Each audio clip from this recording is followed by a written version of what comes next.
어느 잡지에 기사가 하나 실렸습니다. 옥탑방에 새들어 사는 한 부인의 인터뷰 기사였는데 기자가 부인에게 물었습니다. 당신은 언제가 가장 행복하십니까? 라고 물었습니다. 그랬더니 부인이 대답합니다. 밤에 빨래를 넣을 때 하늘의 별을 바라보면서 나는 참 행복한 여자구나 하는 생각이 든답니다. 기자가 다시 물었습니다. 왜 밤중에 빨래를 하십니까? 라고 묻자 부인이 수줍어하며 대답했습니다. 낮에는 주인집에서 빨래를 쓰니까 밤에만 제 차례가 와요 라는 거죠.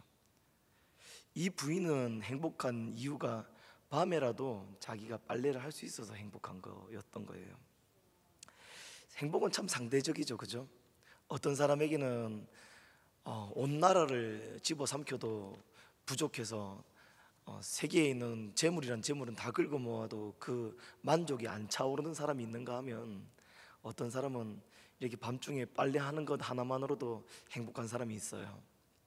여기 계시는 성도님들은 언제가 가장 행복하십니까? 언제가 행복하실까요? 자녀들이 한박 웃음을 지으면서 이번에 좋은 일 생겼어요 이렇게 해줄 때 행복하신가요? 아니면은 손주들이 와서 재롱을 떨 때 행복하신가요? 저는 요즘에 새로운 행복의 거리가 좀 하나 생겼습니다. 제가 저희 천안 대성교회 오고 나서 계속 뚜벅이로 지내다가 갑자기 의도치 않게 차가 하나 생겼어요. 35만 킬로 탄 건데 다른 차 같으면 폐차를 했어야 되죠. 근데 참 너무 감사하게도 차가 멀쩡하더라고요. 그래서 열심히 잘 타고 다니고 있어요. 또 어느 장로님께서 그러시더라고요. 아이고 요즘에는 60만도 타유 하더라고요.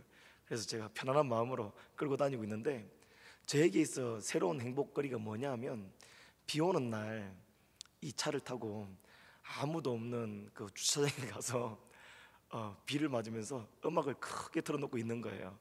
옆에 애들이 있으면 안 돼요. 저 혼자 있어야 돼요. 저 혼자서 있으면서 비가 이게 차 지붕을 톡톡톡톡 떨어지는 그 소리를 들으면서 음악을 듣고 있으면 왜 그리 행복합니까? 기도할 때 행복하진 않고요. 그거 할 때 행복하더라고요. 이 새로운 행복이에요. 물론 기도할 때도 행복하죠. 하나님께서 주시는 은혜들이 있고 또 기쁨들이 있어요.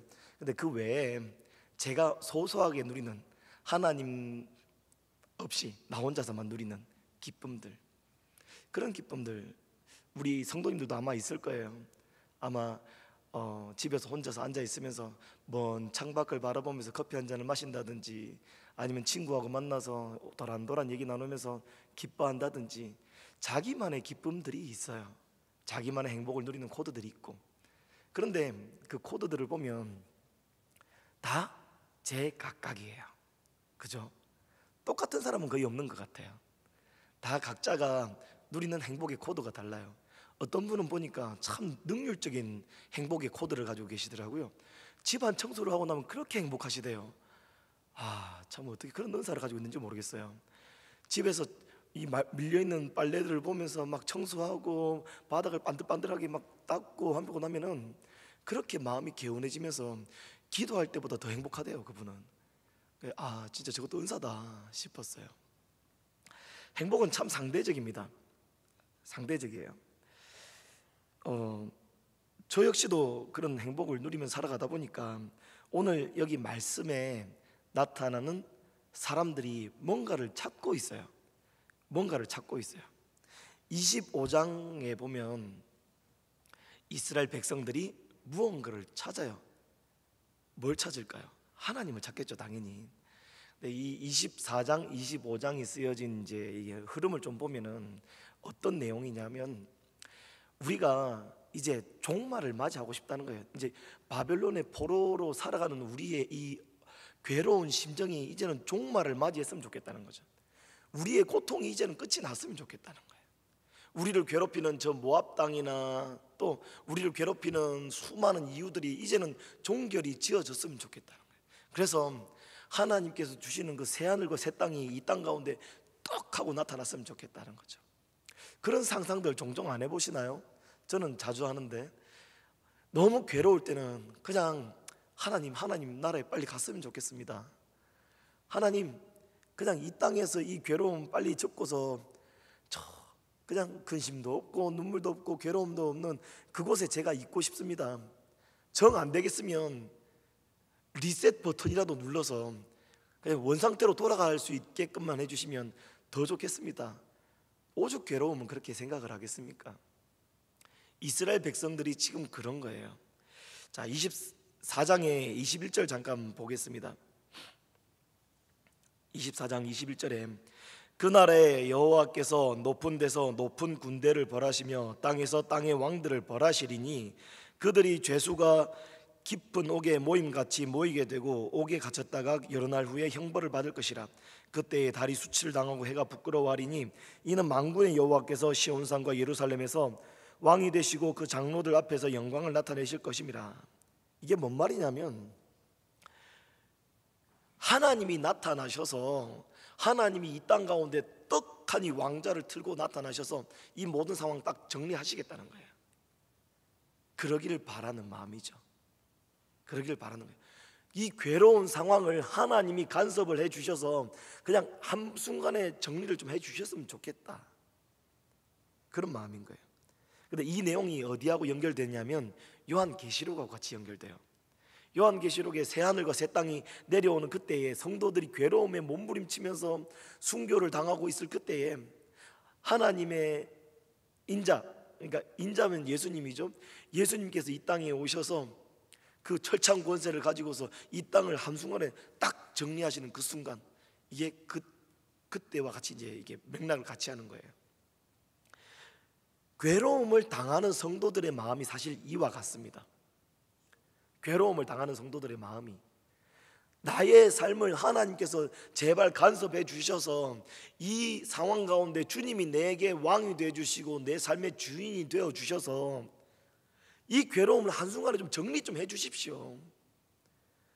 나의 이 괴로움과 토로하는 이 마음을 주님 좀 알아주십시오.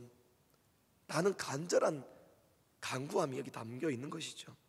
25장 1절에 여호와여 주는 나의 하나님이시라. 내가 주를 높이고 주의 이름을 찬송하오리니 주는 기사를 옛적에 정하신 뜻대로 성실함과 진실함으로 행하였음이라 라고 되어 있습니다.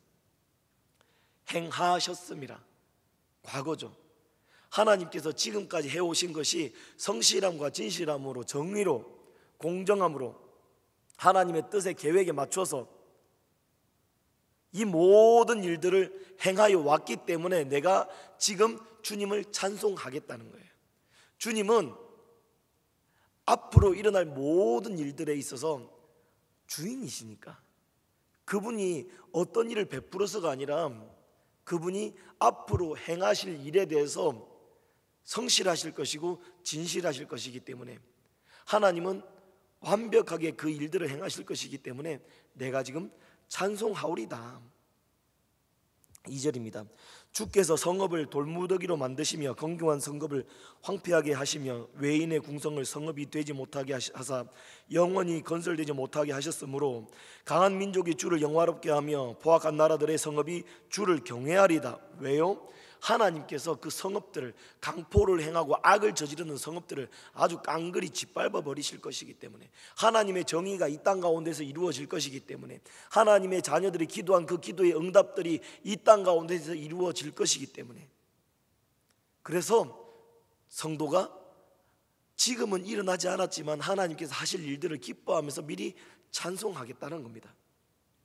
그럼 도대체 누가 하나님의 구원을 받을 사람들인가? 4절입니다. 주는 포악자의 기세가 성벽을 치는 폭풍과 같을 때에 빈궁한 자의 요새시며 환난당하는 가난한 자의 요새시며 폭풍 중에 피난처시며 폭양을 피하는 그늘이 되셨사오니. 대상이 누굽니까?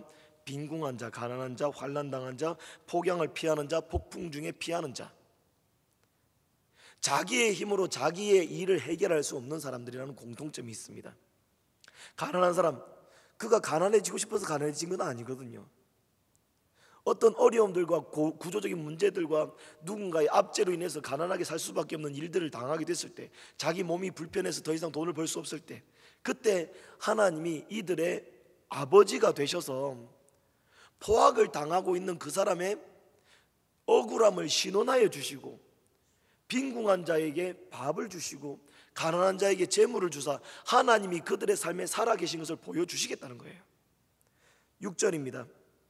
만군의 여호와께서 이 산에서 만민을 위하여 기름진 것과 오래 저장하였던 포도주로 연회를 베푸시리니 곧 골수가 가득한 기름진 것과 오래 저장하였던 맑은 포도주로 하실 것이며 또 이 산에서 모든 민족의 얼굴을 가린 가리개와 열방 위에 덮인 덮개를 제하실 것이며 사망을 영원히 멸하실 것이라. 주 여호와께서 모든 얼굴에서 눈물을 씻기시며 자기 백성의 수치를 온 천하에서 제하시리라.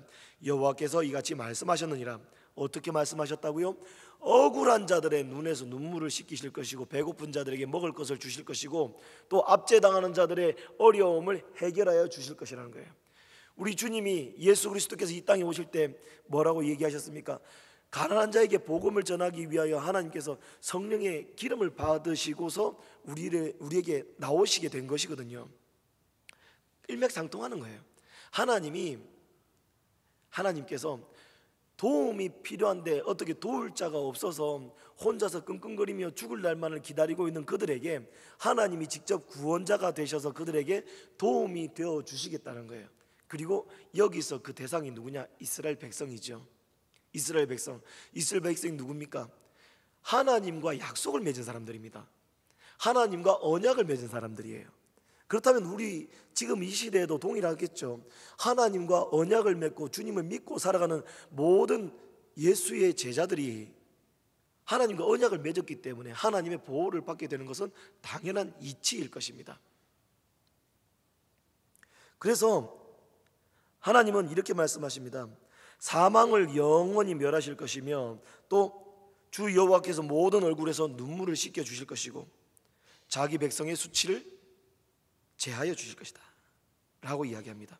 그리고 먹을 걸 주시고 다시 힘을 나게 하시고. 왜 힘을 나게 하십니까? 쓰러져서 힘이 없어서 주저앉아 있으니까. 겪어보시지 않았나요? 어떤 사람도 와서 위로를 해준다고 해서 위로가 되지 않습니다.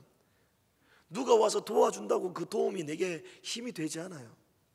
하나님께서 그 손을 잡아서 일으켜 주셔야지 그때부터 힘이 나는 것이죠.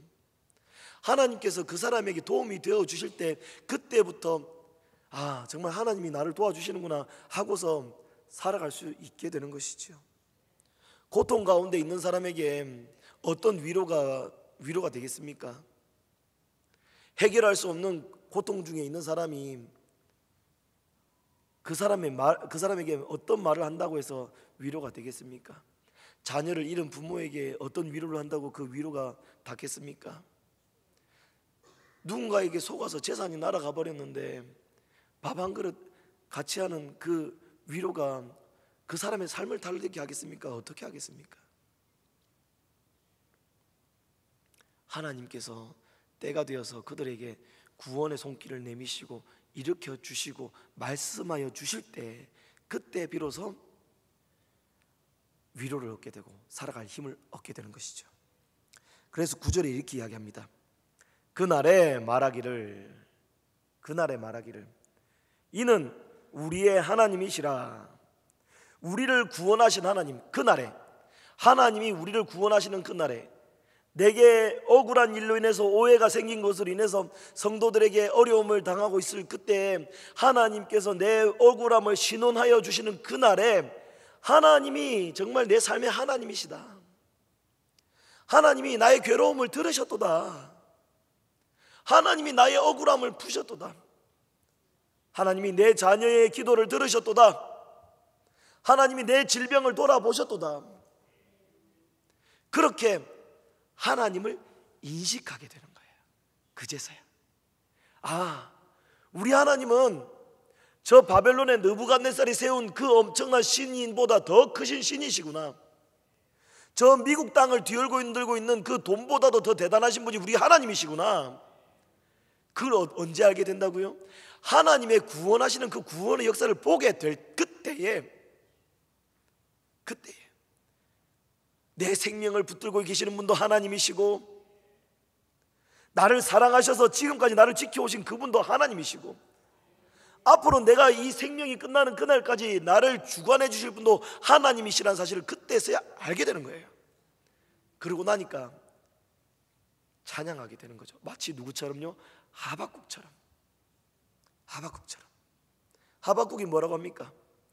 외양간에 송아지가 없어도, 무화과 나무에 무화과가 안 열려도 내가 여호와로 말미암아 찬송하리로다라고 했던 그 말이, 하나님이 내게 어떤 분이시고 하나님이 이 역사를 어떻게 주관하시며 하나님이 내 삶 가운데 어떤 일들을 행하고 계시는지 똑똑하게 보고 나니까 그날에서야 비로소 그 여호와 하나님이 나의 하나님이시구나라고 깨닫게 되더라는 거예요. 그러고 나니까 아수르가 자기 나라를 핍박하는 게 더 이상 중요한 게 아니에요. 내가 당하고 있는 어려움이 나를 죽이지 못하고 하나님이 가지고 계신 뜻이 있다는 것을 그제서야 발견하고서 하나님께 내 시선을 집중하게 되는 것이란 말이죠. 그렇게 하나님께 매달리고서 하나님의 구원을 기다리고 있는 자들에게 뭐라고 얘기하느냐? 9절 함께 읽어보겠습니다. 그날에 말하기를 이는 우리의 하나님이시라. 우리가 그를 기다렸으니, 누구를 기다렸다고요? 하나님을 기다렸으니 그가 우리를 구원하시리로다. 이는 여호와시라. 우리가 그를 기다렸으니 우리는 그의 구원을 기뻐하며 즐거워하리라 할 것이며. 하나님의 구원을 만나는 사람들이 누굽니까? 끝까지 그분의 구원을 기다리고 오래 참고 기다린 그 백성들만이 하나님의 구원을 보게 되는 것이죠. 포기하는 사람이 하나님의 구원을 보는 사람이 아닙니다. 믿음은 기다리는 것입니다. 철저하게 언제까지? 하나님께서 이루실 그때까지 기다리는 거예요. 그래서 믿는 자는 힘들죠. 넘어질 때도 있어요. 괴로워서 원망이 될 때도 있고 낙심될 때도 있습니다. 하지만 포기하지 않아요. 결단코 포기하지 않아요. 하나님이 주신 응답, 하나님이 내 자녀를 살리시라는 그 응답, 하나님이 내 가슴 속에 쟁쟁하게 울려 퍼지게 했던 그 응답을 결단코 놓치지 않고서 어떤 어려움과 역경이 있어도 주님이 바로 나의 하나님이시다라는 그 사실 하나 때문에 기다리는 거예요. 무엇을 기다립니까? 주님의 구원. 주님이 이 민족을 살리실 거라는 구원, 내 가정을 살리실 거라는 구원, 내 질병 가운데 하나님의 뜻이 나타날 거라는 그 구원을 기다린다는 거죠. 이 대한민국이 그런 나라 아닙니까? 이 대한민국이 우리 민족의 자체적인 역량으로 인해서 우리나라가 독립을 했습니까? 아니죠. 하나님께서 정권적으로 역사하시고 간섭하셔서 이 나라가 살아난 것 아닙니까?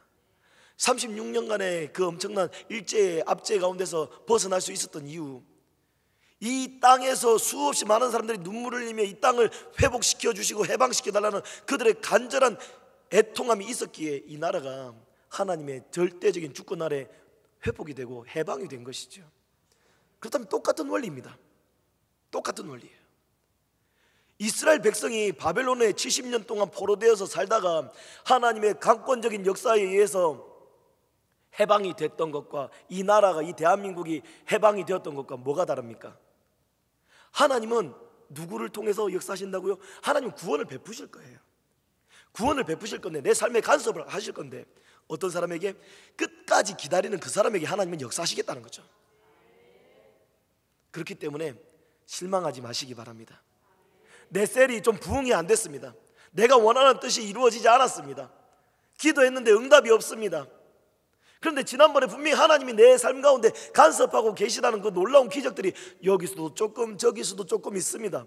그렇다면 포기하지 말라는 신호인 거죠. 저 멀리서 오는 작은 손바닥만한 구름일 것입니다. 포기하지 말라고 하나님께서 주시는 그 기도의 응답의 구름이라고 저는 생각합니다. 그러면 때가 되어서 하나님이 어떤 일들을 하시느냐? 10절입니다. 여호와의 손이 이 산에 나타나시리니 모압이 거른 물속에서 초계같이 밟힘같이 자기 처소에 밟힐 것인즉, 대적들이 밟히는 겁니다. 그 나라를 괴롭히는 대적들이 때가 되니까 밟히는 거예요. 이스라엘을 괴롭히고 포로로 잡아갔던 이 바벨론이라는 나라가 70년이 딱 차고 나니까 한순간에 사라져버립니다. 대한민국을 움켜쥐고서, 이 조선 땅을 움켜쥐고서 자기 뜻대로 가려고 했던 일본의 이 야욕이 한순간에 사라락 다 사라져 버리는 거예요. 하나님의 기도와 하나님께서 기도하게 하셨던 그 기도 소리와 하나님의 때가 되었을 때 하나님의 구원은 우리가 예상치 못한 그곳에서 짜잔 하고 나타나더라는 것이죠. 그렇다면 기도하기를 포기하지 말으셔야 합니다. 아니, 기도의 자리로 나오셔야죠. 담대하게 나오셔야 됩니다. 아, 전도사님, 아니 목사님, 아 죄송합니다. 아직도 전도사라니 말이 좀 익숙합니다. 저는 기도가 너무 힘듭니다. 예, 맞습니다. 기도가 힘듭니다. 저도 힘듭니다. 제가 이틀 동안 지금 세미나를 다녀왔는데 얼마나 열심히 기도를 시키는지, 안 그래도 안 좋은 제 목 상태가 더 안 좋아졌습니다. 그런데 기도하면 할수록 느끼는 것이, 기도를 해야지 은혜가 나타납니다. 기도를 하면서 하나님께 젖어 들어야지 그때부터 하나님이 은혜의 강물이 내 안에 정말 강물처럼 흘러져 들어옵니다. 내 셀을 살릴 방법요, 내 가정이 하나님의 응답 가운데 있을 방법요, 기도죠. 기도입니다. 그 외에 어떤 것으로 다른 머리를 쓰면서 하나님의 응답을 이끌어내려고 하지 마시고, 먼저 기도하면서 하나님의 응답을 찾아가시는 저희 천안 대성교회 성도님들 되시기 바랍니다. 11절입니다.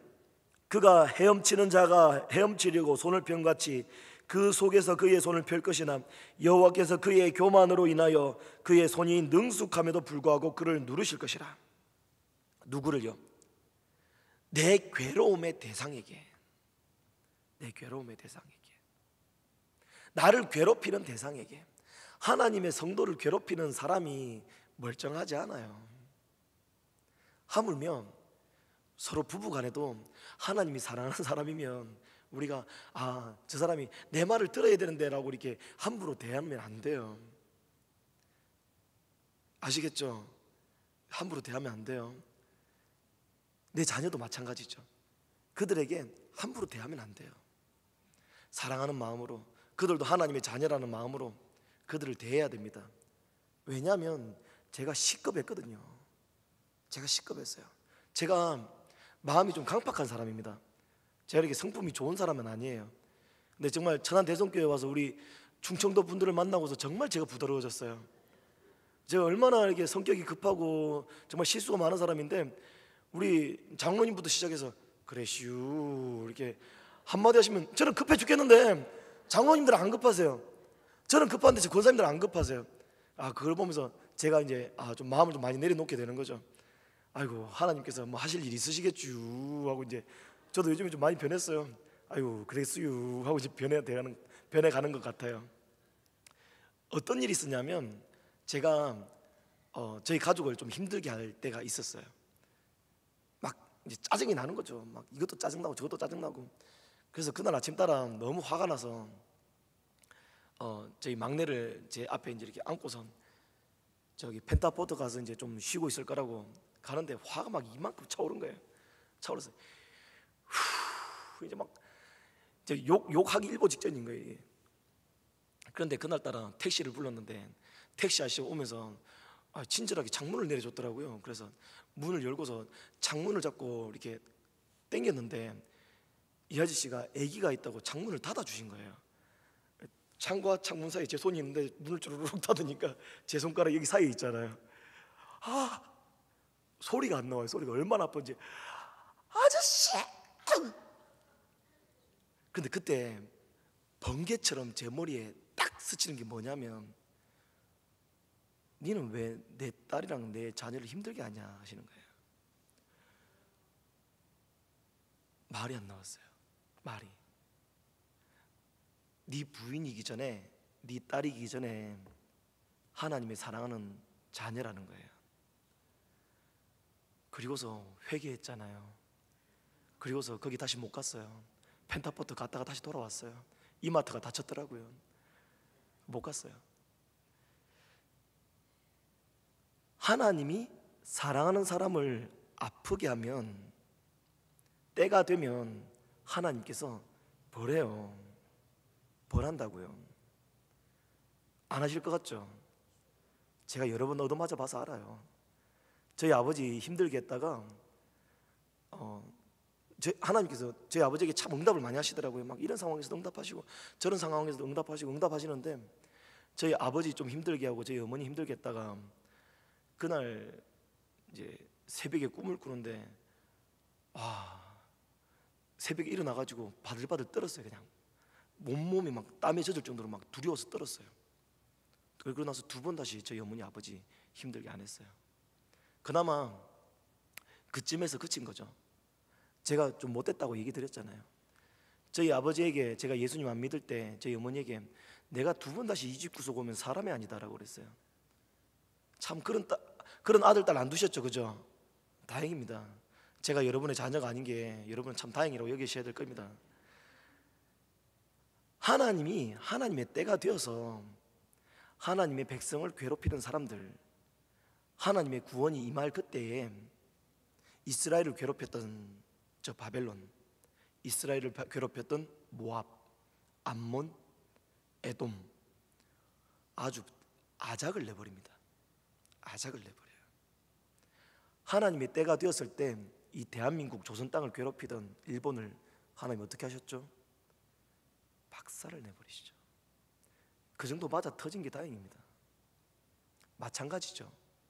우리가 성도님들 사이에서 하나님의 도우심을 구하고 있으면서 하나님 살고 있는데 누군가에게 마음을 아프게 하면서 그 사람을 자꾸 소문내고 다니고 나를 더욱더 드러내기 위해서 누군가를 힘들게 하고 있다면 오늘 이 밤에 여러분 하나님 앞에 회개하셔야 됩니다. 반드시 회개하셔야 됩니다.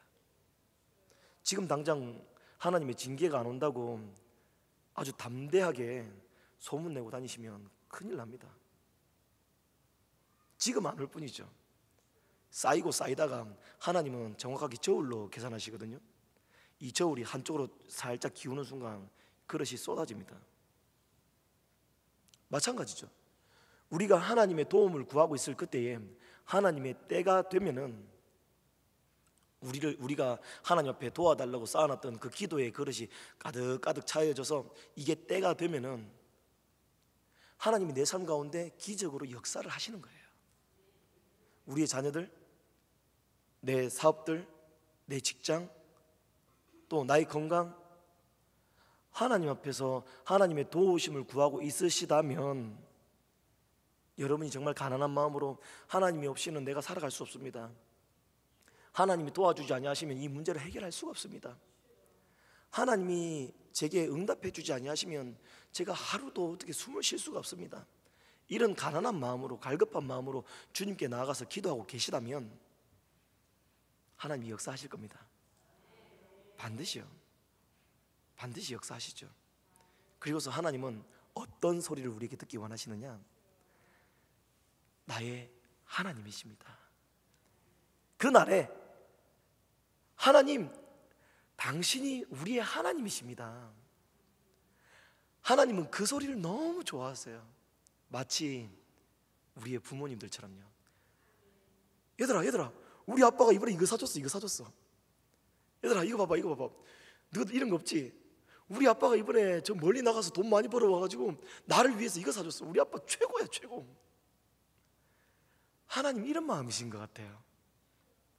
자녀들에게 칭찬받고 싶은 아버지, 자녀들에게 영광을 받고 싶은 아버지, 그 하나님이 우리에게 능력이 없어서 말씀을 못 하시는 것이 아니라, 능력이 없어서 우리에게 기적을 못 베푸시는 것이 아니라 하나님의 때가 아직 안 됐을지 모르겠습니다.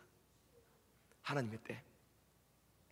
그리고 그 하나님의 때는 지금 차곡차곡 쌓여져 가고 있기 때문에 포기하지 마시기 바랍니다. 여러분의 믿음을 포기하지 마시고 여러분이 기도하는 것을 포기하지 마시기 바랍니다.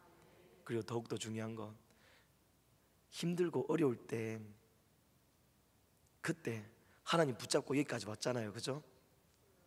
이제는 그걸 자녀들한테 물려줘야 돼요. 자녀들이 힘들고 어려울 때 우리의 돈과 우리의 능력과 우리의 지혜와 인맥으로 해결해 주려고 하지 마시고 그들이 기도의 자리로 나와서 하나님을 부르짖으면서 하나님을 찾고 나를 살리셨던 하나님에서 너를 살리시는 하나님, 그 하나님을 경험할 수 있도록 기도의 분량을 차곡차곡 쌓아주시기 바랍니다. 이제 새로운 시대가 일어나야 됩니다. 새로운 구원의 시대가 일어나야 되죠. 그러려면 여기 계시는 모든 분들이 정말 이제 작정하고 기도하시기 바랍니다. 여러분의 자녀들을 위해서 또 우리의 후대를 위해서 기도해 주시기 바랍니다. 이제 말씀을 마치려고 합니다. 하나님은 누구를 건지고 계십니까? 하나님의 도움이 절대적으로 필요한 사람을 건지십니다. 마치 강도 만난 자가 스스로 자기 몸을 어떻게 구원할 수 없어서 누군가의 도움을 기다리는 것처럼 하나님은 강도 만난 자를 찾고 계세요. 하나님의 도움이 없이는 살아갈 수 없는 그 사람에게 하나님은 도움을 베풀기를 원하시는 것이죠.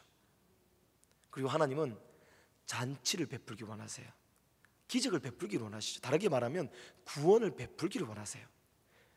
우리 삶 가운데 간섭하고 싶으시죠. 기적을 베풀시고 싶으시고 우리의 어려움 가운데 해결해 주고 싶으신 분이 하나님이세요. 다르게 말하면 복을 주시기 원하시는 분이 하나님이시라는 사실이죠. 그 하나님께서 우리에게 원하는 것, 그날에 주님이 나를 도우셨다라는 이 고백, 주님은 이걸 기다리고 계십니다. 내가 가장 힘들 그때에, 가장 눈물로 쏟아질 그때에, 어떻게 도움이 없어서 정말 천원짜리 한 장이 없어서 괴로울 그때에 하나님이 나에게 까마귀를 보내주시고 나를 도우셔서 이 문제를 해결해 주셨도다. 그분이 바로 나의 하나님이시로다. 하나님이 여러분의 그 고백을 기다리고 계신 줄로 저는 믿습니다. 이 시간 함께 기도하기를 원합니다. 하나님께서 구원을 베푸실 그때까지 우리 기도해야 되지 않겠습니까? 하나님께서 기적을 베푸실 그때까지 기도의 끈을 놓지 말아야 되지 않겠습니까? 또 하나님께서 기적을 베푸시고 내 가정 가운데 놀라운 일을 행하실 그때까지 우리 믿음을 포기하지 말아야 되지 않겠습니까? 그렇기 때문에 함께 기도하기를 원합니다. 기도하실 때 하나님, 제게 주님의 은혜를 주시옵소서, 성령님을 제게 충만하게 주시옵소서. 우리 이 간절한 기도 제목으로 간단하게 3분 정도 기도하시고 제가 마무리 기도하고 마치도록 하겠습니다. 주의 이름 한번 크게 외치겠습니다. 주여!